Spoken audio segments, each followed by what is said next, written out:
You can fast track the success of your campaign by almost 2 to 3 times by learning from others' experience and the mistakes they have made. In this video, I'll talk about 8 must do things before publishing your first campaign. This is the list created from years of experience running Google Ads campaigns, so this will be a very useful one and will be filled with lots of information. I've prepared a free checklist containing all the factors which I'll be talking in this video, so you can make sure you tick all these options before publishing your first campaign. The link for the file will be in the video description. So coming to the first one, create your audience early. So this is very important because unlike some platforms, you can't get your old data back with Google Ads. Google Ads provides you with data from the day you have created the audience in the audience manager. So build the audience in the audience manager before you launch the campaign. So if you want to do remarketing campaigns later or exclude the audience which already visited your website, you cannot do if you did not create the audience before. So here are some examples of the audience you can create just to give you an idea. So people who have visited key pages of your website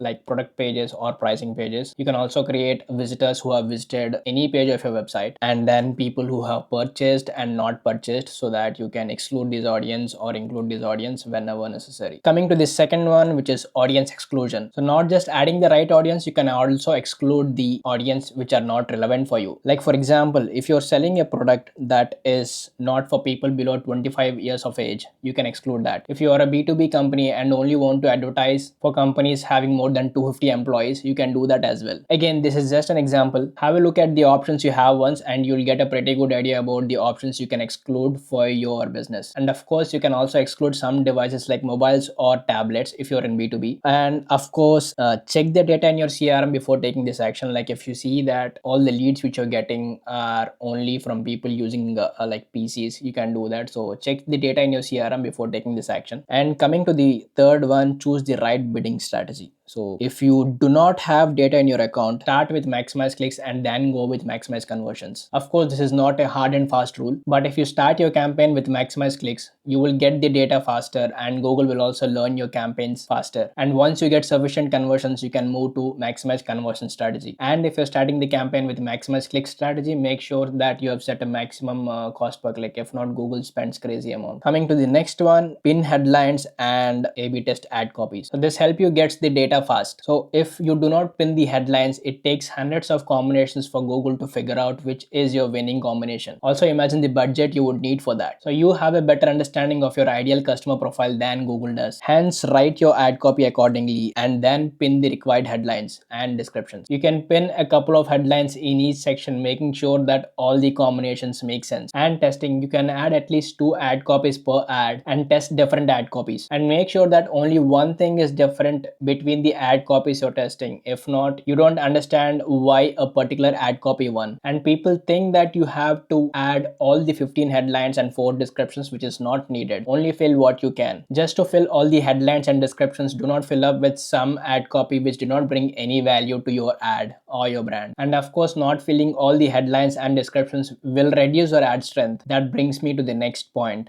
Don't care too much about ad strength. See, ad strength doesn't matter and is not a ranking factor. The concept is simple. If Google has more control of your ad, the ad strength looks great and vice versa. So go ahead and do the changes you like. The sixth point, landing page quality. If you already have a conversion issue on your landing page or on the website, running Google Ads won't fix that miraculously. You will just burn cash. I see many entrepreneurs who just want to run Google Ads when they have many issues on the website. I have audited few websites where their website has a lot of broken links and then they complain that the audience are not converting or they're not receiving any purchases. You have to see that Google Ads just bring right people to the website or the landing page. If your website or landing page has an issue, Google Ads can't fix that miraculously. Seventh one, use the experiments feature. This isn't a thing to do before starting your campaigns, but often we think a lot, or at least I used to think a lot before making a decision. Like I may have come across some strategy and I used to take a couple of hours thinking if it works for us or not. So instead of wasting time, if your budget supports, you can just use the experiments feature and in a couple of months or weeks, the data answers you. And coming to the last one, efforts versus results. So you also have to check your return on investment based on the time you've spent as well, not just the money you've spent. So let's say you're targeting on 10 keywords and then you have divided this 10 keywords into 3 different ad groups. If the keywords present in ad group 1 has only like 30 volume, so you also have to make sure if it is worth spending your time writing ad copy for that ad group and then building a relevant page page for that keywords, because as I said, you also have to calculate the return on investment on the time you have spent as well, not just the money you have spent. So I've prepared a free checklist containing all these factors and much more, so you can make sure that you tick all these options before you publish your campaign. So if you want to download that file, the link for the file will be present in the video description.